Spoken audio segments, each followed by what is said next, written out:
जय हिंद दोस्तों, वंदे मातरम। पश्चिम बंगाल की राजनीति इन दिनों एक ऐसे दिलचस्प मोड़ पर आकर खड़ी हो गई है जहां पर तृणमूल कांग्रेस की सुप्रीमो ममता बनर्जी की मुश्किलें लगातार बढ़ती जा रही हैं।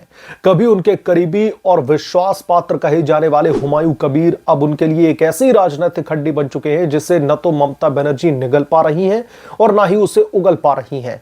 ये हड्डी न केवल टीएमसी के मुस्लिम वोट बैंक को काट रही है बल्कि ममता बनर्जी के जंगल राज की भी पोल खोल रही है। हुमायूं कबीर ने दोस्तों हाल ही में अपनी नई राजनीतिक पार्टी का ऐलान कर दिया जिससे ममता बनर्जी के खेमे में भयंकर हड़कंप मचा हुआ है।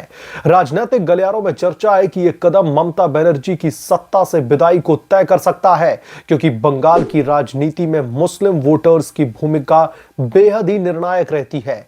आइए दोस्तों इस पूरे प्रकरण पर विस्तार से नजर डालते हैं और समझते हैं कि कैसे ममता बनर्जी के द्वारा पाला पोसा एक नेता अब उनकी सबसे बड़ी परेशानी का सबब बन चुका है। उनकी राजनीतिक विदाई का दरअसल पश्चिम बंगाल से सबक बनता हुआ दिखाई दे रहा है। आप लोग भी अपने विचार, अपनी राय हमें कमेंट करके जरूर बताएं। दोस्तों, हुमायूं कबीर का राजनीतिक सफर पश्चिम बंगाल की जमीनी राजनीति से जुड़ा हुआ बताया जाता है। मुर्शिदाबाद जिले के बेलडांगा इलाके से ताल्लुक रखने वाला हुमायूं कबीर कभी तृणमूल कांग्रेस का प्रमुख चेहरा हुआ करता था। ममता बनर्जी ने उसे खुद पाला पोसा था। साल 2011 में जब टीएमसी ने वामपंथी शासन को उखाड़कर फेंका तब हुमायूं ममता बनर्जी के विश्वास पात्रों में से एक माना जाता था, ममता का खास माना जाता था। वो विधायक बना, मंत्री पद संभाला और मुस्लिम समुदाय में टीएमसी की पैठ बनाने में अहम भूमिका निभाई। ममता बनर्जी उसे अपना खास मानती थी क्योंकि मुर्शिदाबाद जैसे मुस्लिम बहुल जिलों में हुमायूं का प्रभाव टीएमसी के लिए सोने की खान की तरह साबित हो रहा था। लेकिन दोस्तों समय के साथ में रिश्ते में दरारें आने लगी। हुमायूं की महत्वाकांक्षा बढ़ी और वो पार्टी लाइन से हटकर के जहर उगलने लगा। ममता बनर्जी के जंगल राज यानी कि राज्य में बढ़ते अपराध, भ्रष्टाचार और अराजकता की आलोचना करने लगा। वो ये दौर था जब हुमायूं ने महसूस किया कि ममता बनर्जी मुस्लिम वोटरों को केवल वोट बैंक के रूप में इस्तेमाल कर रही हैं, उनके विकास के लिए कुछ भी नहीं कर रही। यहां तक कि ममता बनर्जी ने हुमायूं को कई बार चेतावनी तक दे डाली लेकिन वो ममता बनर्जी की एक भी बात नहीं सुनता। अंततः 6 दिसंबर को दोस्तों हुमायूं कबीर ने मुर्शिदाबाद में एक नई बाबरी मस्जिद की नींव को रखवा दिया जो उसके विद्रोह का एक बड़ा प्रतीक बन के साबित हुआ। इस कदम ने हिंदू मुस्लिम ध्रुवीकरण को तेज कर दिया। जुम्मे की नमाज के दौरान हजारों लोग ईंटें लेकर के वहां पर पहुंचे और माहौल गर्मा गया। ममता बनर्जी ने इसे पार्टी विरोधी गतिविधि मानते हुए कथित तौर पर हुमायूं कबीर को टीएमसी से निष्कासित कर दिया। लेकिन दोस्तों ये निष्कासन ममता बनर्जी के लिए उल्टा पड़ गया। हुमायूं कबीर ने उसे अवसर में बदल लिया और अपनी नई पार्टी का ऐलान कर दिया। ये वही नेता है जिसे ममता बनर्जी ने खुद पाल पोस करके अपने सामने खड़ा किया है। लेकिन दोस्तों अब वही नेता उनके लिए सरदर्द बन चुका है। राजनीतिक विश्लेषकों का कहना है कि ममता बनर्जी की यह गलती है कि उन्होंने ऐसे महत्वाकांक्षी नेताओं को इतना बढ़ावा दिया जो अब उसके ही खिलाफ में खड़े हो गए हैं। टीएमसी से निष्कासन के बाद में हुमायूं कबीर ने बिना देर किए अपनी नई राजनीतिक पार्टी का ऐलान कर दिया।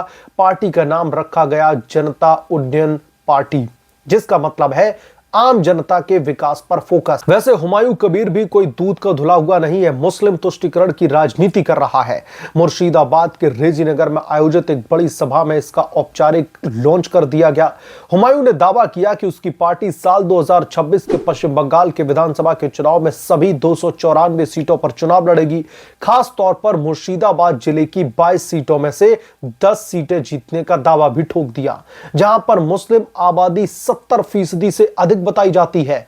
वर्तमान में दोस्तों यहां पर तृणमूल कांग्रेस के पास में 20 सीटें हैं जबकि भारतीय जनता पार्टी के पास में महज 2। हुमायूं कबीर का यह कहना है कि उसकी पार्टी टीएमसी और बीजेपी दोनों के खिलाफ में लड़ेगी। उसने चुनाव चिन्ह के रूप में पहली पसंद टेबल और दूसरी जोड़े गुलाब बताई है, लेकिन इस पार्टी का असली फोकस मुस्लिम वोट बैंक के ऊपर है। पश्चिम बंगाल में मुस्लिम मतदाता कुल वोटरों का तकरीबन 30% बताया जाता है, जो लगभग 100 सीटों पर निर्णायक भूमिका निभाता है। साल 2010 के बाद से ये वोटर टीएमसी का कोर सपोर्ट जो है बेच रहे हैं, जिसकी बदौलत ममता बनर्जी ने 3 बार सत्ता हासिल की। लेकिन दोस्तों, हुमायूं का आरोप है कि ममता बनर्जी मुस्लिमों को धोखा दे रही है। उन्होंने कहा कि अब मुसलमान ममता के बहकावे में नहीं आएंगे, क्योंकि मुसलमान समझ गए हैं कि ममता बनर्जी सिर्फ उनका वोट लेती हैं, लेकिन उनके लिए कुछ भी करती नहीं है। मुसलमानों को सिर्फ वोट बैंक की राजनीति के लिए सत्ताधारी पार्टी इस्तेमाल करती रही है। इन्हें काफी चीजों से वंचित रखा गया है, यानी कि मुसलमानों की हितैषी बनी फिरती है ममता बनर्जी। अब उनका ही विधायक अब ममता के खिलाफ में राजनीतिक घेराबंदी करके मुसलमानों को उनसे दूर रखने की प्लानिंग कर रहा है। उन्होंने कहा कि हम उनके हक की आवाज उठाएंगे। हुमायूं कबीर ने बाबरी मस्जिद के मुद्दे को उठाकर मुस्लिम वोटों का ध्रुवीकरण करने की कोशिश की। उसका दावा है कि अभी लोग उसे गंभीरता से नहीं ले रहे, लेकिन जल्द ही पता चलेगा कि हुमायूं कबीर क्या है। उसने खुद को बंगाल का किंग मेकर बनाने का लक्ष्य रखा है और कांग्रेस पार्टी, सीपीआईएम तथा ओवैसी की पार्टी से गठबंधन से इंकार नहीं किया। इस ऐलान से दोस्तों ममता बनर्जी के खेमे में भयंकर हड़कंप मचा हुआ है। टीएमसी के नेता इसे महज शोर बता रहे हैं, लेकिन अंदर खाने चिंता ममता बनर्जी की बढ़ चुकी है। मुर्शिदाबाद जैसे जिलों में अगर मुस्लिम वोट बैंक बट गया तो टीएमसी की सीटें घट सकती हैं। राजनीतिक पंडितों का यह भी मानना है कि हुमायूं की पार्टी अगर 5 से 10% मुस्लिम वोट बैंक को भी अगर काट लेती है तो ममता बनर्जी की सत्ता से विदाई तय हो सकती है। हुमायूं भले ही भाजपा के खिलाफ में खड़ा हो, लेकिन फायदा इसको भाजपा का ही होने वाला है। वे वो स्थिति है जहां पर ममता हुमायूं को न तो वापस पार्टी में ले सकती है, क्योंकि इससे उनकी छवि कमजोर होगी, और ना ही अनदेखा कर सकती है, क्योंकि इससे वोट बैंक पर बड़ा असर पड़ेगा। सचमुच में हुमायूं ममता के गले की फंसी हड्डी बन चुकी है, जिसे ममता बनर्जी ना निगल पा रही है ना उगल पा रही है। ममता बनर्जी का शासनकाल जंगल राज के रूप में कुख्यात हो चुका है। राज्य में अपराध की दर लगातार बढ़ रही है, भ्रष्टाचार चरम पर है और महिलाओं के खिलाफ में हिंसा के मामले रोजाना सुर्खियां बटोरते हैं। आरजीकर हॉस्पिटल कांड से लेकर के संदेश खाली प्रकरण तक ममता बनर्जी की सरकार पर आरोप लगते रहे हैं कि वो अपराधियों को संरक्षण देती है। हुमायूं कबीर ने इसी जंगल राज की पोल खोल करके ममता बनर्जी को घेरा है। उसका कहना है कि ममता बनर्जी मुसलमानों को विकास से वंचित रखती हैं, शिक्षा, रोजगार और स्वास्थ्य सुविधाओं में उनका हिस्सा ना के बराबर है। मुस्लिम सिर्फ वोट बैंक है, उनके लिए कुछ भी नहीं किया जा सकता।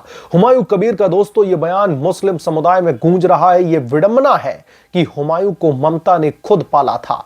वो टीएमसी के टिकट पर विधायक बना, मंत्री भी बना, लेकिन अब वही नेता ममता बनर्जी के खिलाफ में उनकी राजनीतिक सत्ता को एक तरीके से चुनौती दे रहा है और मुसलमानों के वोट बैंक के आधार पर ममता जो ज्यादा उछलती थी अब बिल्कुल ठंडी पड़ चुकी हैं। हुमायूं का कहना है कि ममता बनर्जी की तानाशाही और परिवारवाद ने पार्टी को पूरी तरीके से खोखला और बर्बाद कर दिया है। अभिषेक बनर्जी जैसे रिश्तेदारों को आगे बढ़ाने से जमीनी नेता हाशिए पर चले गए। हुमायूं का विद्रोह इसी असंतोष का नतीजा है। राजनीतिक विश्लेषक कहते हैं कि ममता बनर्जी की यह गलती है कि उन्होंने ऐसे नेताओं को नजरअंदाज किया जो मुस्लिम वोट बैंक को संभाल रहे थे। अब हुमायूं की पार्टी अगर मुर्शिदाबाद में सफल होती है तो यह पूरे बंगाल में चेन रिएक्शन पैदा कर सकती है।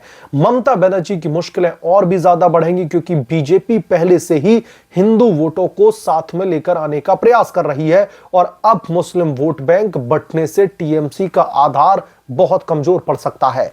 पश्चिम बंगाल की राजनीति में मुस्लिम वोट बैंक हमेशा से ही निर्णायक रहा है। साल 2011, 16 और 2021 के चुनाव में टीएमसी की जीत इसी वोट बैंक की बदौलत हुई है। इसीलिए ममता बनर्जी मुसलमानों की जो हिमायती है बनी फिरती हैं। लेकिन अब हुमायूं कबीर का कदम इस वोट बैंक को काट रहा है। बाबरी मस्जिद का मुद्दा उठा करके उसने मुसलमानों में भावनात्मक अपील की है, जो ऐतिहासिक रूप से हिंदू मुस्लिम तनाव से जुड़ा है। मुर्शिदाबाद में नई मस्जिद की नींव ने ध्रुवीकरण को और भी तेज किया है और हुमायूं कबीर को मुसलमानों का मसीहा बनाने की कोशिश की जा रही है। अगर दोस्तों साल 2026 के चुनाव में उसकी पार्टी मुर्शिदाबाद की 10 सीटें भी जीत जीत जाती है तो वो किंग मेकर बन सकता है, यानी कि ममता बनर्जी को जो डर सता रहा है वही हो सकता है। इससे टीएमसी की सीटें लगातार घटेंगी और भारतीय जनता पार्टी या फिर अन्य दल फायदा उठा सकते हैं। ममता बनर्जी की मुश्किलें यही नहीं रुकती, राज्य में बढ़ते असंतोष, बेरोजगारी, महंगाई और जंगल राज से लोग त्रस्त हैं। हुमायूं कबीर का विद्रोह इस असंतोष को आवाज दे रहा है। राजनीतिक गलियारों में चर्चा है कि ममता बनर्जी की सत्ता से विदाई अब तय लग रही है। अगर मुस्लिम वोट बैंक बट गया तो टीएमसी का 200 प्लस सीटों का सपना पूरी तरीके से चूर चूर होने वाला है। हुमायूं ने गठबंधनों का दरवाजा खुला रखा है, जो बंगाल की राजनीति में नए समीकरण पैदा कर सकता है। अब दोस्तों, यहां पर दिलचस्प बात यह है कि हुमायूं कबीर भी कोई दूध का धुला नहीं है। वहां पर लगातार वो सांप्रदायिक माहौल बिगाड़ने की कोशिश कर रहा है। वहां पर लगातार इस तरीके की हरकतें की जा रही है जहां पर हिंदू और मुसलमानों के बीच में वैमनस्य फैले, उन लोगों के बीच में तनाव फैले। और इसका सबसे बड़ा जीता जागता उदाहरण है हुमायूं कबीर की तरफ से बाबरी मस्जिद की नींव को रखवा देना।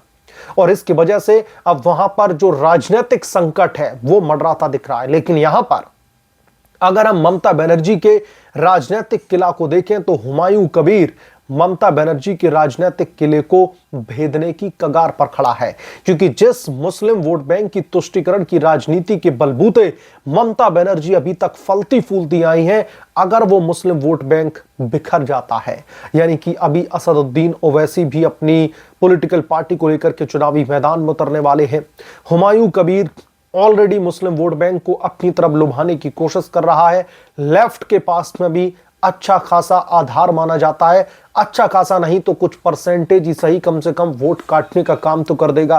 फिर कुछ परसेंटेज ममता बनर्जी के पास भी रहेगा। तो जो ये मुस्लिम वोट बैंक है वो दोस्तों पूरी तरीके से टुकड़ों टुकड़ों में बिखरने वाला है, जो अभी तक एक साथ में ममता बनर्जी को वोट देता था। तो ममता बनर्जी की इस छलावा वाली राजनीति के खिलाफ में इस बार वोटिंग होने वाली है। हिंदू वोट बैंक को भारतीय जनता पार्टी अपनी पूरी मशीनरी उन्होंने झोंक दी है कि ताकि इनको एक साथ और एकजुट रखा जाए। तो ऐसे में ममता बनर्जी का राजनीतिक किला ढहने से कौन रोक सकता है? बहरहाल आप क्या सोचते हैं इसके बारे में, आपकी क्या राय है, हमें कमेंट करके जरूर बताएं। जल्द मिलूंगा किस दूसरे बड़े अपडेट के साथ में, तब तक के लिए धन्यवाद। अगर आप लोग चैनल पर नए हैं तो प्लीज चैनल को सब्सक्राइब करें, साइड बने बेल आइकन को जरूर प्रेस करें, ताकि जब भी मैं कोई बड़ी खबर लेकर आऊं तो इसकी जानकारी सबसे पहले आपको मिले।